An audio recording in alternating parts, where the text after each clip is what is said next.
The mystery of dreaming is something Exotic One is asking about.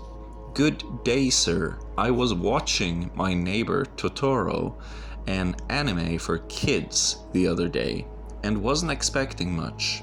However, it has some interesting themes, such as the power of dreams, communication with gods and spirits, gardening by the moon, and working with energy, like when they grow trees, as well as traveling in dreams. I would like to explore more on the topic of the power of dreams, since that's one of your favorite topics.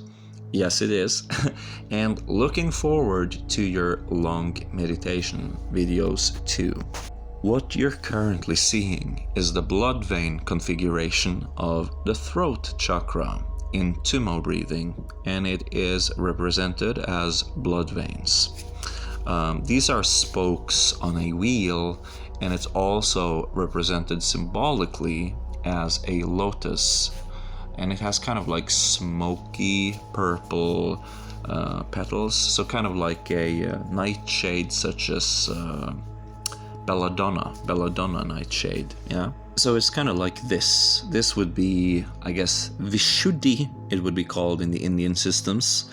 And it's if you use the rainbow colors, then it's blue, but in the chakra nirupanam, it's described as having this color, and I tried to make it like this. And I also tried to arrange the petals of the lotus flower to kind of have that 2 and 2 formation that you see in the Tibetan chakra, so they would match. Of course, I'm talking about the pattern that you see here, this configuration, and I took a little bit of a creative turn here. Frankly, I got some help from the AI and I made this, so I'm also contributing.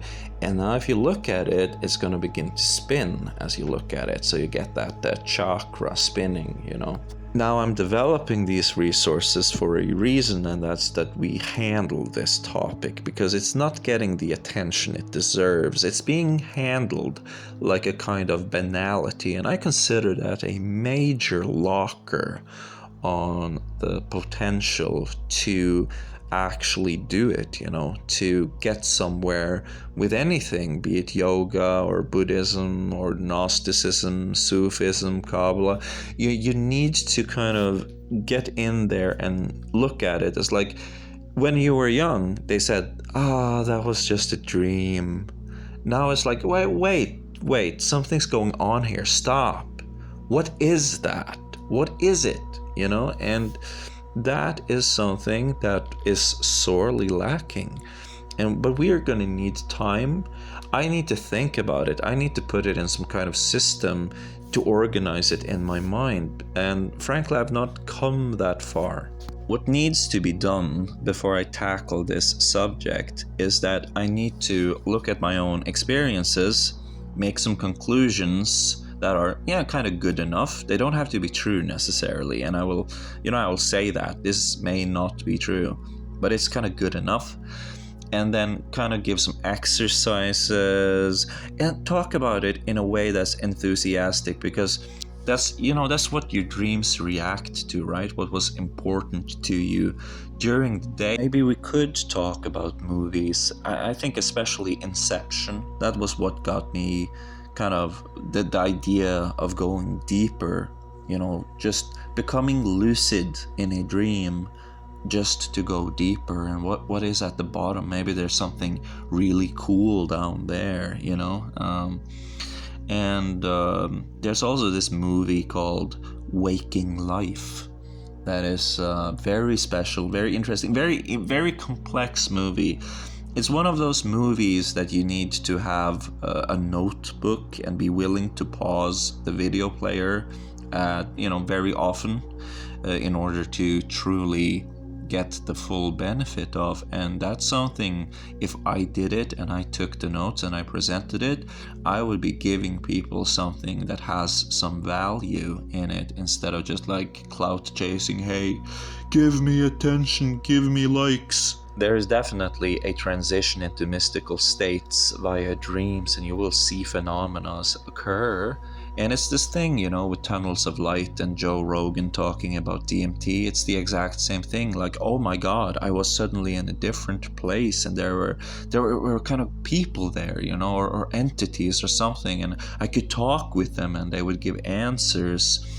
I mean, the dreams is the same thing, but because it's every night, it's sort of like a banality. And then there are themes connected with being lucid. One I can give you right now that's going to give you a lot of help is the theme and understanding and meditating and thinking about and pondering the concept of subtle paradise.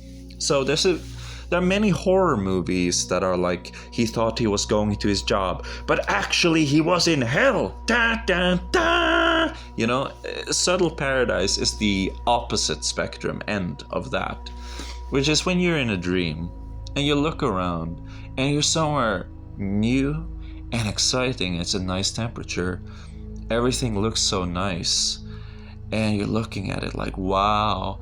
And for a while, you're just whimsical in it, you know? You're just enjoying it, you're acting in it. It's not really, because it's you, but it's your dream self. And your dream self is kind of disconnected from your waking self and your void self and your bardo self. We need to unite these. But it's kind of got this disconnect. But then it's like, wow, is this paradise? And then it's like, yeah, well, maybe I'm paradise. Yeah, I'm not. I mean, it's a very nice sunset, though. Maybe I'm paradise. And this kind of feeling is like, wait. How did I get here? What am I doing now? You know, this kind of questioning leads you down that path where all of a sudden you're lucid. You know, it's like, wow, that toy house is a little bit too good looking. And then you unite within.